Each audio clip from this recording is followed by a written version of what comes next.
पिछले कुछ महीनों से वेस्ट बंगाल की सियासत में एक ऐसी लड़ाई चल रही है जो सिर्फ वोट बैंक का मसला नहीं है, बल्कि जुडिशियल लक्ष्मण रेखाओं को लेकर भी बड़े सवाल खड़े हो रहे हैं। ममता बनर्जी की सरकार, जो खुद को गरीबों, पिछड़ों और माइनॉरिटीज की मसाया लेकर पेश करती रही है, आज एक ऐसे मोड़ पर खड़ी हुई है जहां उसकी ही क्रेडिबिलिटी दांव पर है और उसके नए ओबीसी रिजर्वेशन एफर्ट्स कोर्ट की आंखों में खटक रहे हैं। कलकत्ता हाईकोर्ट में जस्टिसेस तब्रबता चक्रवर्ती और राजशेखर मंथन ने ट्यूसडे को ममता सरकार के एक एक्शन पर बहुत बड़ा फैसला लिया है, जिसने सारी उंगलियां वापस से ममता बनर्जी की सरकार पर उठा दी है। और वो क्या है, हम इस वीडियो में देखेंगे। पर ये जो न्यू डेवलपमेंट ममता बनर्जी के लिए सिर्फ एक लीगल झटका नहीं बनी है, बल्कि पॉलिटिकल क्रेडिबिलिटी का भी क्वेश्चन बन चुका है, क्योंकि इससे पहले भी कलकत्ता हाईकोर्ट में सेम बेंच ऑफ जस्टिसेस तपप्रदा चक्रवर्ती और राजशेखर मंथन ने मई 2024 में एक बड़ी रूलिंग दी थी, जहां 2010 के बाद दिए गए ओबीसी सर्टिफिकेट्स को इलीगल करार दिया गया था। कोर्ट ने कहा था कि स्टेट गवर्नमेंट ने 77 क्लासेस ऑफ रिजर्वेशन जो अप्रैल 2010 से सितंबर 2010 के बीच दिए गए थे और 37 क्लासेस जो 2012 के रिजर्वेशन एक्ट के तहत दिए गए थे, सबको बिना ड्यू प्रोसेस के इम्प्लीमेंट किया गया था और इस वजह से उन्हें नल एंड वॉइड डिक्लेयर कर दिया गया है। सिर्फ यही नहीं, उस समय कलकत्ता हाईकोर्ट ने साफ साफ कहा भी था कि एक specific community that is Muslims को रिजर्वेशन का बेनिफिट दिया गया है सिर्फ वोट बैंक के चक्कर में। तब ममता सरकार ने सुप्रीम कोर्ट का रुख किया था और वहां सरकार को रिप्रेजेंट करते हुए सीनियर एडवोकेट कपिल सिब्बल दिखे हैं, पर अभी भी वो मैटर एपेक्स कोर्ट के सामने पेंडिंग है। लेकिन जब तक सुप्रीम कोर्ट कुछ और कहता, कलकत्ता हाईकोर्ट ने नए ओबीसी इंक्लूजन एफर्ट्स पर भी एक बड़ा फैसला दे दिया है। असल में हुआ यूं कि इतना होने के बाद स्टेट गवर्नमेंट ने एग्जीक्यूटिव नोटिफिकेशंस के जरिए 49 सबसेक्शंस ओबीसी ए और 91 सबसेक्शंस ओबीसी बी कैटेगरी में इंक्लूड किए हैं। उनका कहना था कि ज्यादा पिछड़े लोगों को ओबीसी ए में रखा गया है और कम पिछड़े लोगों को ओबीसी बी में। हालांकि इस न्यू नोटिफिकेशंस को भी चैलेंज करते हुए पिटिशनर्स कलकत्ता हाईकोर्ट जा पहुंची है, क्योंकि पिटिशनर्स का कहना है कि ये एक्सरसाइज ट्रांसपेरेंट नहीं है और जिसमें पहले से इलीगल ठहराई गई कास्ट भी शामिल की जा रही है और सारी उंगलियां वापस से ममता सरकार पर उठी। अभी मामला वापस से जो पहुंचा है कलकत्ता हाईकोर्ट में सेम बेंच के सामने, तो उन्होंने एक शॉकिंग ऑर्डर पास किया। ओबीसी ए और ओबीसी बी कैटेगरी में नए सबसेक्शंस को इंक्लूड करने वाले एग्जीक्यूटिव नोटिफिकेशंस पर इंटरिम स्टे लगा दिया है। जी हाँ, आपने सही सुना। अब कोर्ट का कहना है कि 8 मई से लेकर 13 जून तक जो भी नोटिफिकेशन स्टेट गवर्नमेंट ने ओबीसी रिजर्वेशन के लिए जारी किए हैं, उनका अब कोई असर नहीं होगा, कम से कम 31 जुलाई तक तो बिल्कुल नहीं। और सिर्फ यही नहीं, इन नोटिफिकेशंस के जरिए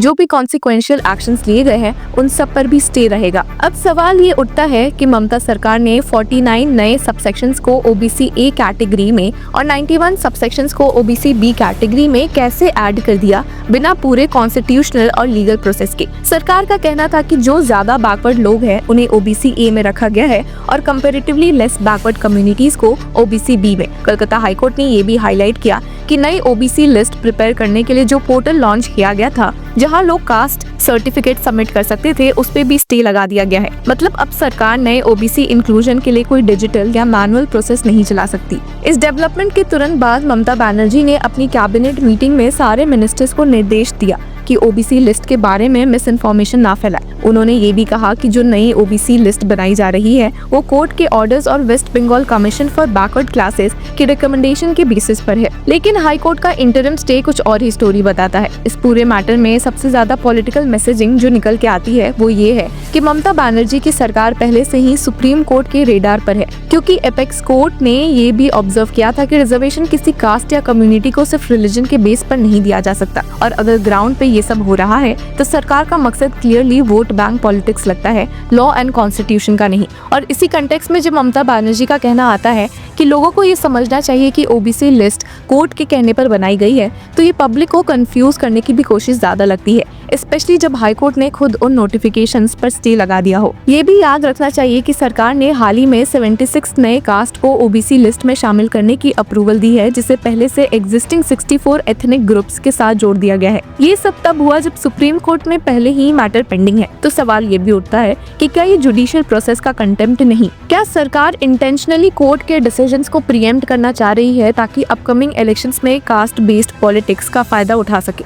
और जब कोर्ट ने इंटरवेंशन किया तो ममता बनर्जी ने कैबिनेट को विजिलेंट रहने को कह दिया, लेकिन किस बात के लिए? मिस इन्फॉर्मेशन रोकने के लिए या बैकलैश हैंडल करने के लिए, ये लोगों का सवाल है। अब इस बैकड्रॉप में जब ममता बनर्जी का फोकस रथ यात्रा के फेस्टिवल मैनेजमेंट पर शिफ्ट होता दिखा है और वो दीघा विजिट और जगन्नाथ टेम्पल इनॉग्रेशन की बात करती है, तो समझ में आ रहा है लोगों को कि एक तरफ जुडिशरी से कन्फ्रंटेशन चल रही है और दूसरी तरफ इमेज मैनेजमेंट भी फुल स्विंग में है। कैबिनेट ने कलकत्ता पुलिस में नए IPS पोस्ट और स्कूल सर्विस कमीशन में नए डेप्यूटी सेक्रेटरीज के क्रिएशन की भी अप्रूवल दी, पर ये सब एडमिनिस्ट्रेटिव रीशफल क्या पब्लिक को OBC मैटर से डिस्ट्रैक्ट करने की कोशिश नहीं? हाई कोर्ट ने जितनी स्ट्रिक्ट लैंग्वेज में ये इंटरिम ऑर्डर दिया है, उससे ये तो क्लियर है कि कोर्ट अब और कॉम्प्रोमाइज नहीं करेगा। जस्टिस तपब्रता चक्रवर्ती और जस्टिस राजशेखर मंथा की बेंच ने साफ कहा कि सभी पार्टीज अपने एफिडेविट्स कोर्ट में फाइल करे और तभी मैटर आगे बढ़ेगा। अब 31 जुलाई तक ये स्टे बरकरार रहेगा और तब तक कोई नया OBC सर्टिफिकेट इशू नहीं हो सकता। तो इसका पॉलिटिकल फॉलआउट क्या होगा? ममता बनर्जी के सरकार के ऊपर अब वोट बैंक मैनिपुलेशन का आरोप लग चुका है और जब जुडिशरी इस तरीके से इंटरवेंशन करती है तो पब्लिक में भी एक डाउट क्रिएट होता है, क्या सच में बैकवर्ड कम्युनिटीज का फायदा हो रहा था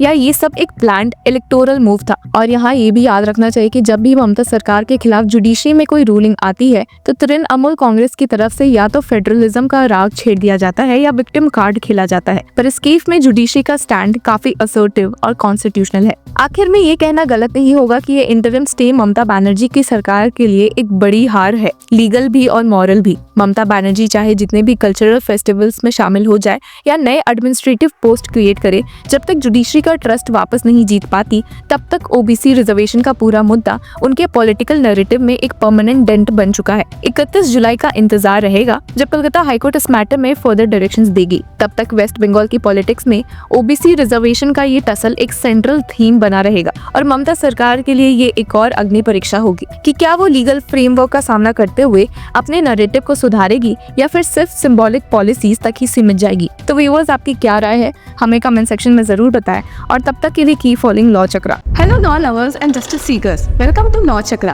हम आपके लिए लेकर आए हैं कुछ बहुत ही exclusive. Introducing law Chakra prime membership, जो आपको देगा exclusive access like never before, यानी कि फुल इनसाइडर एक्सेस, वो भी बस घर बैठे। यही नहीं, प्राइम मेंबर को मिलेगा access to exclusive interview session with renowned जजेस, लीगल एक्सपर्ट्स एंड लॉयर्स। ऐसे इनसाइट्स जो आपको कहीं और नहीं मिले। इसी के साथ अगर आप कभी सोचे कि हम कैसे लेकर आते हैं आपके लिए ये लीगल अपडेट्स, तो इसके लिए भी प्राइम मेंबर्स के लिए है हमारे पास एक special sneak peek behind the scenes of law chakra. Brainstorming session से लेकर ब्लूपर्स तक सब कुछ। In short, more content, more update and more analysis. Political legal controversies हो या इन डेप्थ लीगल सेशंस, सब कुछ आपको मिलेगा एट वेरी मिनिमल प्राइस। बनिए लॉ चक्र की प्राइम मेंबर और अनलॉक कीजिए full potential of legal knowledge. अभी ज्वाइन कीजिए।